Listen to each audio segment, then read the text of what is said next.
There's only one way to make money in MMA, and that is making people want to watch your fights. And there's a lot of ways to do that, but the easiest one is trash talking. My mouth to get my opportunities. The only person I know that made money using their mouth is his ex-wife. Some of the biggest, most well-known names in MMA history are the best trash talkers in the world. There's no boundaries, nothing that you're not willing to not bring up, as long as it means that you get to live rent-free in the mind of your opponent. That goes to show your level of education that you count that as a fight. MMA is not a sport for the weak-minded, but we're in 2024 now, and people get offended very easily. It is ironic that in a world where you literally step in a cage and there's nothing to hold you guys apart, the whole point of you guys getting in a cage is beating each other up until you find who the better man is. It is ironic that the question being brought up is, did I hurt your feelings? Exhibit A, Sean Strickland. As a person whose entire personality to become a champion was built on making insensitive jokes, bringing up his own trauma. You guys are just soft motherfuckers. You gotta get hit by your family more. We need to bring back alcoholism, maybe some drug abuse. Be good for you guys. Bringing out people's fetishes. Hit the guy that, you know, says that you jerk your dog off. I don't know. First of all, I didn't say he jerked his dog off. He jerked his dog off. I'm just reiterating the video. Bringing up the obvious hoe that pretends to be a wife. Now, you're 26, she's fucking 40, the ex-fucking husband lives with you, you took the last name, motherfucker, she wrote a book on how to be a wag. I didn't know what a wag was until now, dude. His opponent Duplessis for bringing up his family. Oh, every childhood memory you have is gonna come back. The man that revolutionized trash talking now is asking for peace. What the fuck? We don't have to talk, man. I can just sit here with you for a minute. Telling you I don't want to fight you, Dracus. I'm not saying you're not a good fighter.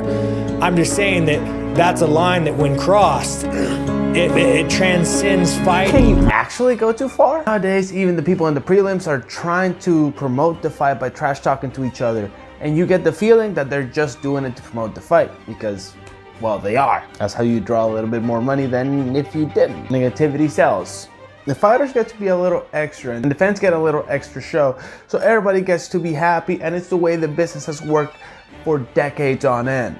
Even before MMA, the same thing happened with pro wrestling. This is what the whole business is built on. Psychological warfare has always been a thing. Let me introduce you to some of the guys that are the best at it, and sometimes they go a little too far. Or do they? Exhibit B, Conor McGregor. By the time that Aldo and McGregor got in the octagon, Aldo wanted to be anywhere but in that octagon. For him to say he is the king and I am the joker, if this was a different time, I would invade his favela on horseback and kill anyone that was not fit to walk.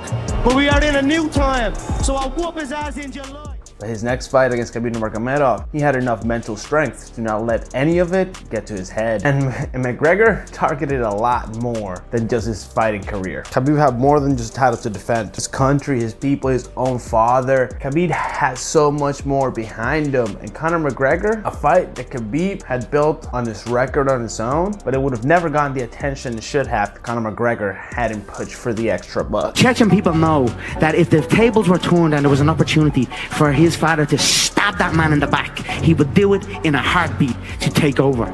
And he did not do nothing. And that's why he is a quivering coward, because he showed fake respect out of fear. But at the end of it, it all gets defined in that octagon. And Khabib choked McGregor out. McGregor is still rattled to this day. Others use controversy as a way to sell the fight. Others use controversy just as a way to sell the fight and not to get in their opponent's head. For example, Exhibit C, Colby Covington. He's not as brazen as Conor McGregor, but he is just as controversial, actually 10 times more controversial. I want to knock him out. It's not going to be lucky. I'm going to hurt him so bad. You're not going to be the same person after I'm done with you, George. And then he just makes you want to see him get his ass whooped.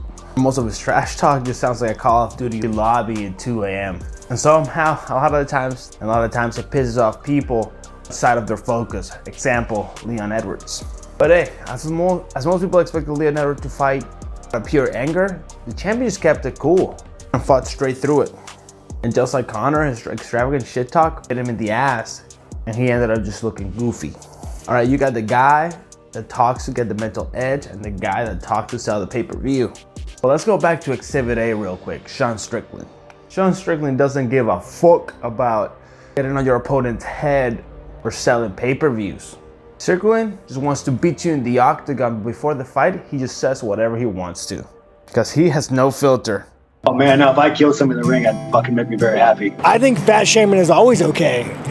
There's nothing worse than being next to a fat, smelly motherfucker. He targets everybody, friends, fighters, politicians, anybody, even press members. Sonny was gay, you'd be like, oh man, you don't want a grandkid? No problem with it. Oh man, well dude, you're a weak fucking man, dude. You're part of the fucking problem. You ask me some stupid shit like that, go fuck yourself. Move the fuck on, man. Chances are, if you speak to Sean Strickland, he will make you uncomfortable. Most people don't even want to talk to Sean because whatever you come up with, he's just gonna one-up you and come up with something even more unhinged and crazy. But Duplessis had enough of that. He was the first guy, and so far the only guy, that flipped it up on Strickland. Duplessis heard a few slurs, and he decided to just flip it on Strickland, making Sean Strickland just backtrack. Don't let your coach grab your dick no more. Dad doesn't have shit on me. I'm gonna show you what it's like to beat you. I mean, every childhood memory you have is gonna come back. Open up some old wounds. Sean Strickland just spiraled, went into a brawl in the middle of the crowd, threatening him even with murder. I guess I'll bring up the question again. Did Duplessis take it too far? Some people might like it, some people might not like it. But at the end of the day, too far? I don't think so. Because this is MMA. Talk is cheap. Words just get lost in the air. Yes, words hurt, but they never hurt more than getting in that octagon, because whatever the hell you say, once you step in that octagon, that's where the money is really made. How big the check is can change. But whoever's getting the fatter check gets defined in the octagon once you get in it. If you're afraid of getting hit in the face, don't get in the octagon. If you're afraid of your feelings getting hurt, don't get in the octagon. If you're afraid of your brain getting rattled, don't get in the octagon. And I made a video about what could happen if that's the case, as well as a video about Conor McGregor. So I'll see you in those videos. See ya! It's all on the coat, ballin' now, skirt down, all of these diamonds sold. Bought them for me, but they're yours now. You could drink it, but take it slow. Ballin' for you, fallin' for you.